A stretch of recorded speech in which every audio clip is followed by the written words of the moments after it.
His power is stronger than stronger. His might shall last longer than longer. Yes, Satan! No! It can't be! No! Look at his hands and his feet.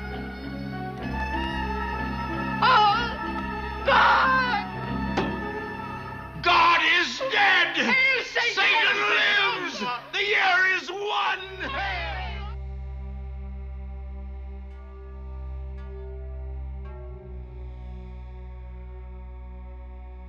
In the 1970s, allegations began to emerge that claimed the existence of well-organised, intergenerational satanic cults operating within the United States. These allegations originated from Christian fundamentalists who claimed that Satan was responsible for the rising moral decay of American society. Most alarmingly, it was rumoured that their members took part in satanic rituals in which they are said to be sexually and physically abusing children, murdering them, and sometimes even eating them. In the 1980s, fresh allegations from supposedly valid and respectable sources began to surface, attracting attention from the mainstream. Almost all of these allegations have since been disproved, but seemingly overnight, America was gripped, and the public needed no more convincing. Satanism was real and thriving in their communities. The Satanic Panic of the 1980s had started, and lasted for over 10 years, a period that sociologist Stanley Cohen labelled as one of the purest cases of moral panic in recent times. This episode serves as evidence that humanity's age-old obsession with demons and witchcraft is not confined to long-ago ages or faraway lands. America's tabloid fixation with contemporary devil worship was an embarrassing reminder of how susceptible a credulous public can be to sensational media scares, even in the modern era. Satan is a figure that appears in the texts of Abrahamic religions, such as Christianity and Judaism. Satan brings evil and temptation, and is known as the deceiver who leads humanity astray. In Christianity, the character of Satan, also known as the devil, has a long history of representing evil, and can be traced back to the serpent who tempted Eve to eat the forbidden fruit.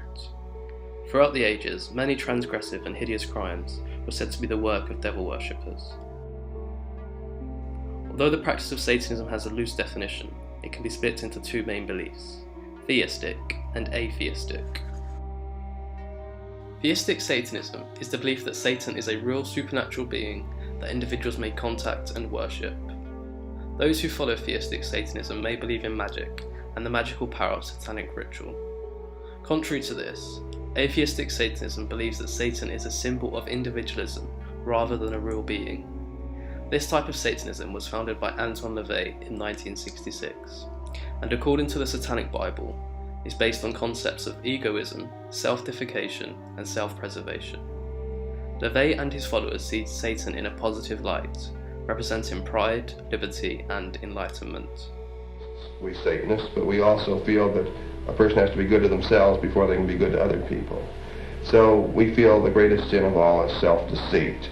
This is a very selfish religion. We believe in greed, we believe in selfishness, we believe in all of the lustful thoughts that motivate man, because this is man's natural feeling. LaVey's belief led him to launch the Church of Satan, and although the church did not perform satanic ritual abuse, it was at the forefront of the moral panic.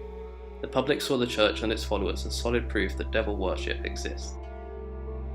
While the Church of Satan continued to attract negative media attention, traditional social structures within the US were eroding, and parts of youth culture were moving into a frightening new direction. Teenagers were trading in their dandy pop records and entering the dark realms of rock music and heavy metal. The new Christian right labelled the genre as the devil's work, with one priest suggesting that the millions grooving to rock music today will be at the mercy of Satan tomorrow. And why are millions of teenage Americans listening? Why are youth suffering today from a VD epidemic, smoking more dope than ever before, and rebelling against authority? Could it be their music?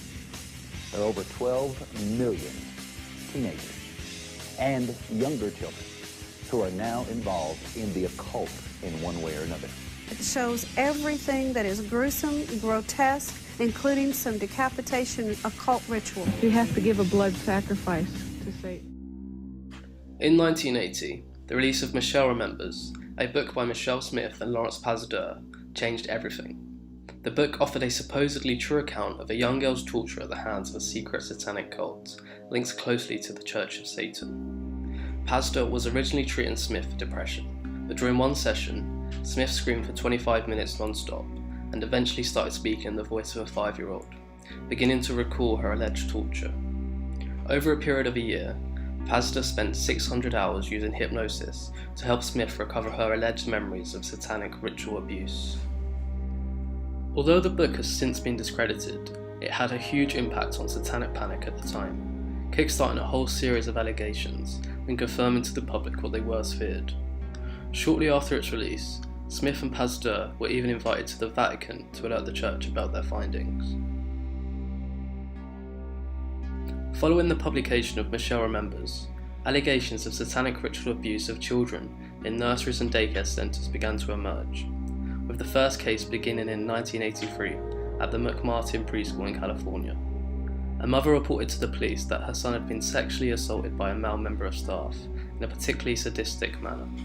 Upon further investigation from police, 208 counts of child abuse involving 40 children are laid against Ray Buckley, the owners of the McMartin School, and 4 teachers, kickstarting the longest and most expensive criminal trial in US history. In what may become one of the biggest child molesting cases ever on record, 7 nursery school teachers were arraigned today on more than 100 counts of child molestation. The accused include the preschool owner, 76-year-old Virginia McMartin, her daughter, and 2 grandchildren.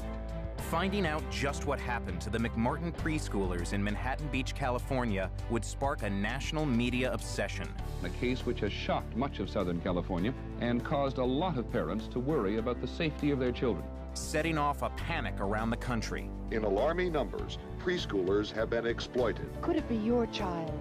The media blitz demonstrated unstinting belief that this had happened. It was sensational and lurid and seemed to always be expanding.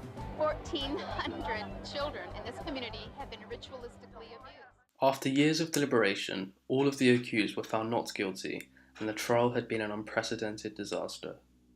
It was found that the interviewing techniques used during the investigation were highly suggestive and invited children to pretend or speculate about supposed events. By the time the trial was over, it was all too late. The panic had already spread. Although everyone had been acquitted, over 500 people, including many McMartin parents, marched through the streets of Manhattan Beach, carrying signs such as, "We believe the children." A television poll showed that 87% of respondents thought that the accused were guilty. The trial also led to investigations at other daycare centres, in which over 100 people were charged with ritual sexual abuse. Out of the 50 that went to court, half were convicted, even though there wasn't any solid evidence presented. Although satanic ritual abuse had not yet been proven, the moral panic was well underway, and the media was leading the charge. Several prominent figures in the media contributed to the rumour panic, creating more controversy than any of the alleged accusations. In 1983, Gerardo Rivera's special, Satanic Cults and Children, airs on television. The Investigative News Group presents the Geraldo Rivera Special, Devil Worship. In 1989, Oprah Winfrey hosted a show on child sacrifice, feeding into the panic further. I was the head acolyte for that specific ceremony, and at the end of it, we wound up murdering someone. It was not until the mid-1990s that the Satanic Panic began to die down. This came after many of those accused of satanic ritual abuse were found not guilty, the FBI releasing a statement discrediting satanic ritual abuse, and professionals and filmmakers, such as Gerardo Rivera, apologising for their involvement in the scare. Virtually no evidence was ever discovered to support the allegations of satanic cult activity. A 1994 survey of more than 12,000 satanic ritual abuse allegations found no evidence of satanic abuse, but did document several examples of abuse by pseudo-Satanists. Pseudo-Satanists use the trapping of satanic rituals and the claims of magical powers to coerce and terrify victims, but do not actually believe in the rituals. Throughout the rumour panic, many lives were ruined through false accusations, and many still remain in prison for crimes that were never committed. The satanic scare stems from genuine concerns such as child abuse and moral decay of society. It was spread by claim makers and a globalized mass media, all pointing their fingers towards the other, Satanism.